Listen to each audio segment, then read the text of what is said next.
नमस्कार। चैल एकेडमी के इस प्लेटफॉर्म पे हम लोग फिर से एक दूसरे का स्वागत करते हैं और हम यूपी के पॉलिटिकल सिस्टम को या यूपी की पॉलिटी को स्टार्ट करने जा रहे हैं। तो जब यूपी की पॉलिटी को स्टार्ट करते हैं तो पहले उसकी कुछ बेसिक अंडरस्टैंडिंग ले लेते हैं कि एक्चुअली हम डिस्कस या स्टडी क्या करने जा रहे हैं।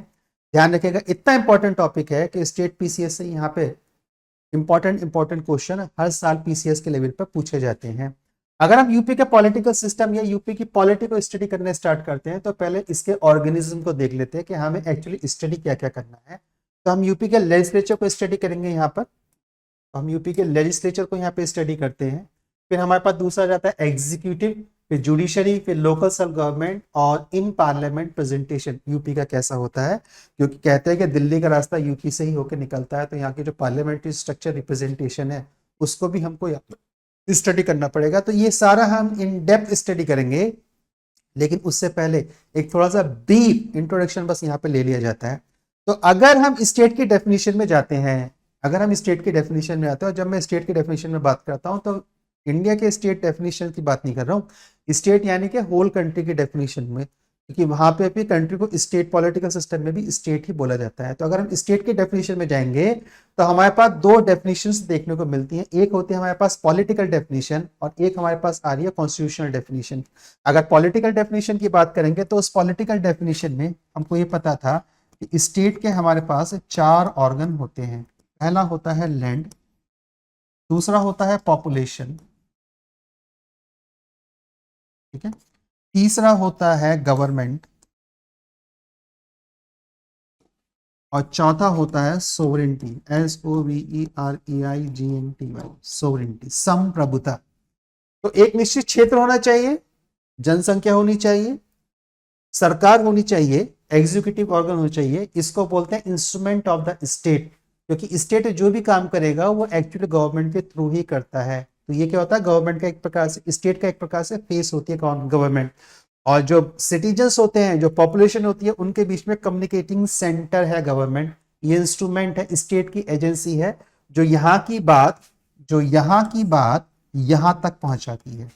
कौन कहाँ की बात कहाँ तक पहुंचाता है, एक मिनट जा कलर चेंज कर लो थोड़ा सा। तो यहाँ की बात गवर्नमेंट यहाँ पहुंचाती है, फिर स्टेट पॉलिसी बनाता है और गवर्नमेंट उसको एग्जीक्यूट करती है, इसलिए गवर्नमेंट को एग्जीक्यूटिव एजेंसी बोला जाता है और अल्टीमेटली ये उससे अफेक्टेड होता है। अब ये अफेक्टेड पॉजिटिव होगा निगेटिव होगा, ये डिपेंड करता है कि पॉलिसीज कैसी बन रही है, उसका इम्प्लीमेंटेशन कौन कर रहा है। तो यानी कि सरकार कुल मिलाकर कैसी चल रही है, क्योंकि सरकार के चलने ना चलने से ही हम लोग अफेक्टेड होते हैं। सोसाइटी अपने आप में कितना बड़ा प्रयास कर सकती है, लेकिन अल्टीमेटली वो गवर्नमेंट से बड़ा प्रयास कर सकती है, लेकिन मान के चले कि गवर्नमेंट के फिर भी जो एक थिंकिंग है, साइकोलॉजी है, वो सोसाइटी को अफेक्ट करते हुए आगे की ओर बढ़ती है। जब सोसाइटी उससे पैथेटिक कंडीशन में आती है तो फिर सोसाइटी रिवोल्ट करती है। तो पॉलिटिकल डेफिनेशन में हमको 4 कॉन्स्टिट्यूएंट मिलते हैं। पहला मिलता है लैंड, दूसरा मिलता है पॉपुलेशन, तीसरा मिलता है गवर्नमेंट और चौथा मिलता है सोवरेंटी। सोवरेंटी, अगर स्टेट के पास अपनी सोवरेंटी नहीं है तो वो स्टेट भी नहीं है। हमको कोई आके मार जाए, भारत में पाकिस्तान के आतंकवादी आते हैं और गला काट के ले जाए, उसके बाद भारत रिएक्ट ना करे, या भारत उरी जैसी स्ट्राइक ना करे, सर्जिकल स्ट्राइक ना करे, एयर स्ट्राइक ना करे बालाकोट जैसी, तो फिर सोवरेंटी का वायलेशन होगा। बात ये नहीं है कि किसी ने एक्ट करा, बात यह है कि हमने रिएक्ट करा नहीं करा। अगर हम रिएक्ट नहीं कर रहे हैं that mean the sovereignty is violated, संप्रभुता का उल्लंघन हो गया है। और अब स्टेट वास्तविक रूप में स्टेट की तरह काम नहीं कर रहा, तो बनाना रिपब्लिक की तरह काम करेगा। ध्यान, बनाना रिपब्लिक से ध्यान आया, बनाना रिपब्लिक की केस स्टडी है और मैं आपसे कहता रहा हूं कि ज्योग्राफी ही डिसाइड करती है कि पॉलिटिकल सिस्टम कैसा होगा। इसी पॉलिटिकल सिस्टम में हमारी ज्योग्राफी भी डिसाइड कर रही है कि हमारा स्टेट ऑर्गन कैसे होंगे। तो क्या बनाना रिपब्लिक ज्योग्राफिक फैक्टर्स के थ्रू ही बने हैं, और बनाना रिपब्लिक कहाँ बने थे, ये टर्म्स कहाँ से निकल के आई है, ये एक शॉर्ट होमवर्क आप लोग मेरे के द्वारा ले लीजिए। अब अगर हम इसके कॉन्स्टिट्यूशनल डेफिनेशन की बात करते हैं कि स्टेट की कॉन्स्टिट्यूशनल डेफिनेशन कहां से आती है, तो आर्टिकल 12, कॉन्स्टिट्यूशन का आर्टिकल 12 हमको स्टेट की डेफिनेशन देता है। स्टेट की डेफिनेशन क्या होगी, उस स्टेट की डेफिनेशन में union legislature, union executive, state legislature, state executive, और इसके साथ ही लोकल गवर्नमेंट और फिर other organs of the state. यहाँ पे प्राइवेट सेक्टर्स का भी इंक्लूजन स्टेट की डेफिनेशन में किया जाता है, क्योंकि अल्टीमेटली प्राइवेट सेक्टर भी हमको अफेक्ट करते हुए आगे की ओर बढ़ रहा है। तो अदर बॉडीज या अदर गवर्नमेंटल बॉडीज, उसमें जो प्राइवेट गवर्नमेंटल बॉडीज है उनको भी इंक्लूड करा गया। तो ये 4 कंपोनेंट निकल के आते हैं स्टेट की डेफिनेशन में। तो उसमें जो सेकंड कंपोनेंट है उसमें स्टेट की डेफिनेशन में प्रोविंस का हमको ऑर्गन्स की स्टडी करनी होती है, तो हमको पता लगा कि स्टेट की डेफिनेशन में सेकंड कंपोनेंट इसमें definition of the province of state दिया गया है। तो उसमें हमको मिलते हैं एक गवर्नर, फिर हमारा लेजिस्लेचर, और फिर chief minister of the council of the minister. अब अगर हम किसी स्पेसिफिक स्टेट को डिस्कस करेंगे, क्योंकि हम स्टेट पीसीएस को लेकर ही बात कर रहे हैं, उसकी स्टडी कर रहे हैं, तो अब देखते हैं कि कौन कौन से ऑर्गन हमको यूपी के पर्सपेक्टिव में या किसी भी स्टेट के पर्सपेक्टिव में डिस्कस करने होते हैं। राइट, इसको हटा देता हूं एक सेकंड के लिए। तो हमको यह पता लग गया कि पॉलिटिकल डेफिनेशन में हमारे पास 4 कॉन्स्टिट्यूएंट है, और जो कॉन्स्टिट्यूशनल डेफिनेशन है वो आर्टिकल 12 से निकल के आती है, जिसमें हमारे पास डेफिनेशन ऑफ द स्टेट मिलती है। उस डेफिनेशन की सेकंड कॉन्स्टिट्यूएंट पास में डिस्क्रिप्शन दिया गया प्रोविंसेस का, जिनको साधारण भाषा में इंडियन स्टेट्स बोलाता है। उस इंडियन स्टेट में जो पॉलिटिकल ऑर्गन हमको स्टडी करने होंगे, उन पॉलिटिकल ऑर्गन में हमारे पास हो जाता है एक लेजिस्लेचर, दूसरा हो जाता है एग्जीक्यूटिव, तीसरा हो जाता है जुडिशरी, चौथा हो जाता है लोकल सेल्फ गवर्नमेंट, और पांचवा हो जाता है पार्लियामेंट। अब ध्यान दीजिए, जब मैं पॉलिटिकल डेफिनेशन आपको स्टेट की दे रहा था, तो मैंने कहा था गवर्नमेंट क्या है, एक इंस्ट्रूमेंटिंग एजेंसी है, किसकी, स्टेट की, और स्टेट ने जो पॉलिसीज फ्रेमवर्क फ्रेम करे हैं उनका वो इंप्लीमेंटेशन करती है ऑन दी ग्राउंड।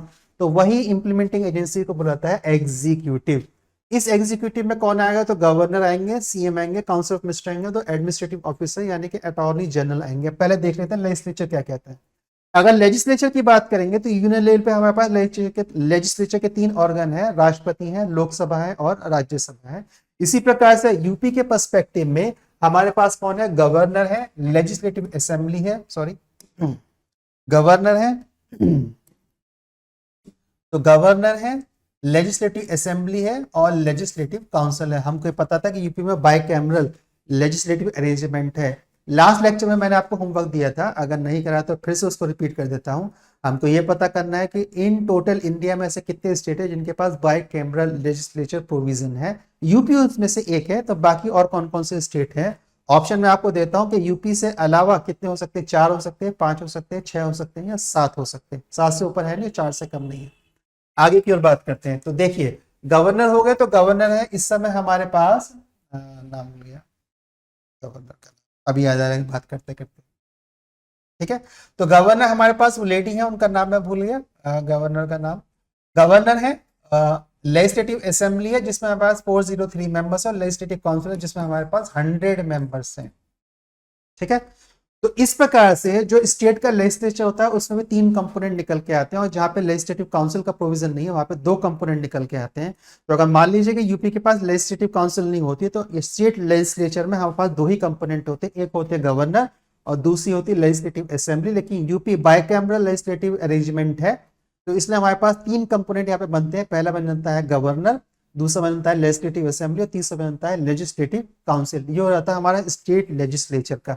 आगे की बात करते हैं एग्जीक्यूटिव में कौन कौन आएंगे। तो फिर से देखिए, अब एग्जीक्यूटिव में गवर्नर आ जाएंगे, काउंसिल ऑफ सीएम आ जाते हैं, काउंसिल ऑफ मिनिस्टर आ जाती है, और एडमिनिस्ट्रेटिव ऑफिसर आ जाते हैं। इस एडमिनिस्ट्रेटिव ऑफिसर में आपको अटॉर्नी जनरल याद रखना है, आर्टिकल 165 के अंतर्गत इनका अपॉइंटमेंट होता है, क्योंकि जो कॉन्स्टिट्यूशनल डेफिनेशन है उसके अकॉर्डिंग स्टेट एग्जीक्यूटिव ऑफिसर्स में अटॉर्नी जनरल का प्रोविजन दिया गया है। ठीक है, अब गवर्नर यहाँ पे भी है और वहां पर भी है, तो वहां पे वो लेजिस्लेटिव कैपेसिटी में है और यहाँ पर वो एग्जीक्यूटिव कैपेसिटी में। तो जब वो अपने एग्जीक्यूटिव का काम करेंगे तो वो पार्ट होंगे एग्जीक्यूटिव का, और जब वो लेजिस्लेटिव का पार्ट करेंगे तो वो पार्ट होंगे गवर्नर का, जिसमें गवर्नर क्या करते हैं, जो भी स्टेट लेजिस्लेटिव असेंबली से बिल पास होकर गवर्नर के पास पहुंचता है वो उस पर सिग्नेचर करते हैं और फिर उसको नोटिफाइड कराता है, वो एक्ट बन जाता है, या वो राष्ट्रपति के लिए उसको रिजर्व कर लेते हैं। दोनों काम में वो कौन सा काम कर रहे हैं, तो लेजिस्लेचर का काम कर रहे हैं, और गवर्नर चूंकि लेजिस्लेचर का पार्ट है तो इसलिए गवर्नर वहां पे भी एक कॉन्स्टिट्यूएंट पार्ट बनकर संगठक भाग निकलकर वहां पे निकलकर आते हैं। और एग्जीक्यूटिव के काम में अपॉइंटमेंट करना हो गया, किसी का अपॉइंटमेंट करना हो गया, कोई डेली रूटीन एडमिनिस्ट्रेटिव ऑर्डर देना हो गया, तो सारे के सारे एग्जीक्यूटिव काम आते हैं। गवर्नर यहाँ पे पार्ट बनते हैं। सीएम आर्टिकल 164 में काउंसिल ऑफ मिनिस्टर का अपॉइंटमेंट पहले सीएम का होगा, फिर दूसरा मिनिस्टर सीएम के एडवाइस पर होगा। तो आर्टिकल 64 में गवर्नर जो होते हैं वो सीएम का अपॉइंटमेंट करते हैं। इसके साथ ही दूसरे एडमिनिस्ट्रेटिव ऑफिसर्स का भी गवर्नर अपॉइंटमेंट करके चलते हैं। आप स्टेट पीसीएस का एग्जाम देने जा रहे हैं, तो जब आप ऑफिसर बनेंगे तो आपका अपॉइंटमेंट भी स्टेट पीसीएस के बेस पर गवर्नर के द्वारा ही होगा। तो गवर्नर एक्चुअली वहां पे एग्जीक्यूटिव काम को कर रहे होंगे। एडमिनिस्ट्रेटिव ऑफिसर में हमारे पास अटॉर्नी जनरल है, ये स्टेट के हाईएस्ट लॉ ऑफिसर्स होते हैं, और आर्टिकल 165 में इनका अपॉइंटमेंट किया जाता है। अब जुडिशरी की तरफ आ जाते हैं, तो ध्यान दीजिए, हमारे पास जो जुडिशरी है वो इंटीग्रेटेड है, और मैंने आपसे कहा था कि किसी भी स्टेट का जो पॉलिटिकल एडमिनिस्ट्रेटिव सेटअप है वो उसकी ज्योग्राफी को डिसाइड करते हुए आगे की ओर बढ़ता है। तो क्या कारण रहा कि फेडरल होते हुए भी हमने जुडिशरी को इंटीग्रेटेड यूनिटी स्ट्रक्चर में रखा है?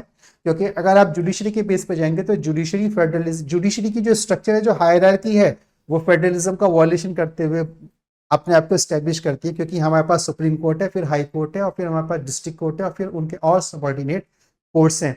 अगर हम पूर्ण फेडरलिज्म या पूर्ण रूप से संघीय राज्य होते तो हमारे पास एक फेडरल कोर्ट होता और हर स्टेट का अपने पास एक सुप्रीम कोर्ट होता, लेकिन यहाँ पे स्टेट का अपने पास है क्या है, हाई कोर्ट है। तो वो सुप्रीम कोर्ट हो, तो वो सुप्रीम कोर्ट है या हाई कोर्ट है, ये दोनों कहलाता है हायर जुडिशरी ऑर्गन। और इसके बाद हमारे पास निकल के आते हैं सबॉर्डिनेट कोर्ट। सबॉर्डिनेट कोर्ट्स में हमारे पास डिस्ट्रिक्ट लेवल पे होता है डिस्ट्रिक्ट कोर्ट, और यहीं पर होता है हमारे पास एक सेशन कोर्ट। डिस्ट्रिक्ट कोर्ट क्या है? तो ऐसा कोर्ट जब वहां पे सिविल मैटर्स की हियरिंग करी जाती है वो डिस्ट्रिक्ट कोर्ट कहलाएगा। जैसे वो क्रिमिनल मैटर्स की हियरिंग करते हैं डिस्ट्रिक्ट जज, तो वो कहला जाता है फिर सेशन कोर्ट। इसके साथ ही हमारे पास और कौन कौन से कोर्ट है? तो रेवेन्यू का कोर्ट है। अगर रेवेन्यू रिलेटेड कोई मैटर है तो वो रेवेन्यू कोर्ट में जाएगा, जहां पे कलेक्टर और उनके सबॉर्डिनेट इस केस को सुनेंगे।